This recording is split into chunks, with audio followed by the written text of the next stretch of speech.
ត្រីម្នាក់មានផ្ទៃពោះ6 ខែបានដោះរោគអាពាហ៍ពិពាហ៍ចេញនៅចំពោះមុខមហាជនទាំងមូលបន្ទាប់មកនាងក៏បានបោះចោលនៅអ្វីៗគ្រប់យ៉ាងដែលកូនកំលោះបានផ្ដល់ក្រវិលដែលមានតម្លៃ$10ដល់នាងនិងចិញ្ចៀនពេជ្រคล้ายៗចំនួន$9.99 សេនជាមួយនឹងការដឹកជញ្ជូនដោយឥតគិតថ្លៃនិងនាឡិកាចំនួន$6.60 សេនដោយមិននឹកស្មានដល់នាងក៏ប្រកាសថាពិធីមង្គលការនេះត្រូវបានបញ្ចប់ជាផ្លូវការហើយ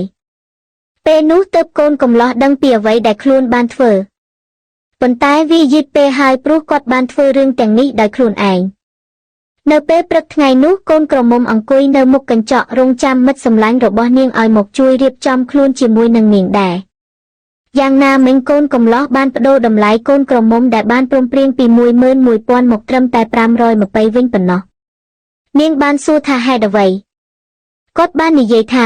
520ស្ដាប់ទៅវាដូចជាខ្ញុំស្រឡាញ់នាងខ្លាំងជាភាសាចិននឹងធ្វើឲ្យពិធីបែបរ៉ូមែនទិកនាងពិតជាតូចចិត្តខ្លាំងណាស់ប៉ុន្តែដោយគិតពីកូននាងដែលកំពុងពោពោះនាងក៏សម្រេចចិត្តទុកវាចោលដោយមិនខ្វល់សិនប៉ុន្តែតើមានអ្វីកើតឡើងបន្ទាប់នោះគឺជាចម្បាំងចុងក្រោយនៅតាមផ្លូវទៅកាន់សាលជប់លៀងពួកគេបានរត់ចូលទៅក្នុងក្មេងៗដែលបានបិទផ្លូវកូនកំលោះដោយគ្មានស្រោមសម្បុត្រក្រហមដែលមិនបានត្រៀមនោះទេកូនកំលោះបានយកតម្លៃកូនក្រមុំពីកាបូបកូនក្រមុំមកវិញហើយប្រគល់ឲ្យក្មេងនោះនាងខឹងយ៉ាងខ្លាំងដែលតម្លៃកូនក្រមុំនោះមិនមែនសម្រាប់ស្រោមសម្បុត្រក្រហមនោះទេប៉ុន្តែកូនកំលោះមិនបានថយក្រោយទេគាត់បាននិយាយថាគាត់អស់ស្រោមសម្បុត្រក្រហមគាត់បាននិយាយទៀតដែរថាគ្រាន់តែចាត់ទុករឿងនេះដោយគាត់បានខ្ចីពីកូនក្រមុំទៅចោះបន្ទាប់មកគាត់មានអារម្មណ៍ចង់បន្ទោសនាងដែលធ្វើឲ្យគាត់អាម៉ាស់នៅចំពោះមុខអ្នកដទៃនាងបានប្រាប់គាត់ថានេះមិនមែនអំពីលុយទេវាគឺអំពីការគោរពខណៈដែលអ្នកទាំងពីរប្រកែកគ្នាម្ដាយរបស់កូនកំលោះបានចូលទៅឆក់យកស្រោមសម្បត្តិពីកូនក្រមុំហើយចំអកឲ្យនាងជាស្ត្រីមានផ្ទៃពោះគ្មានការគ្រប់គ្រងពីគ្រួសារនោះទេនាងមិនសមនឹងតម្លៃកូនក្រមុំទេអ្វីដែលពួកគេមិនបានដឹងនោះកូនក្រមុំពិតជាកូនស្រីរបស់បុរសមានបំផុតក្នុងក្រុង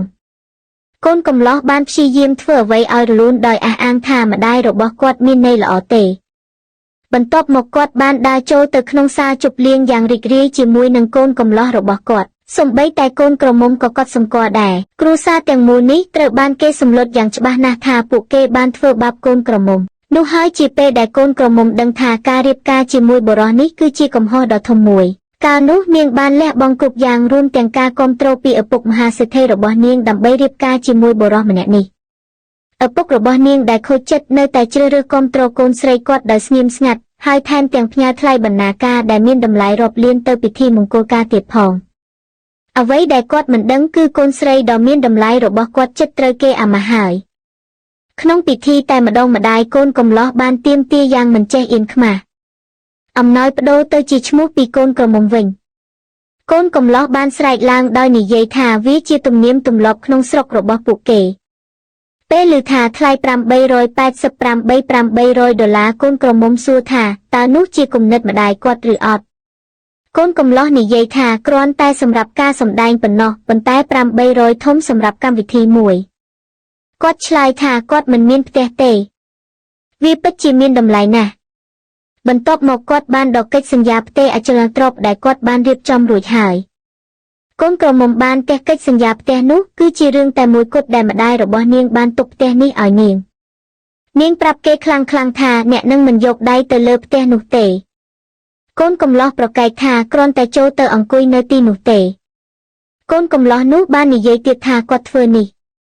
ឲ្យម៉ាក់របស់គាត់មានវាជាសញ្ញានៃភាពស្មោះត្រង់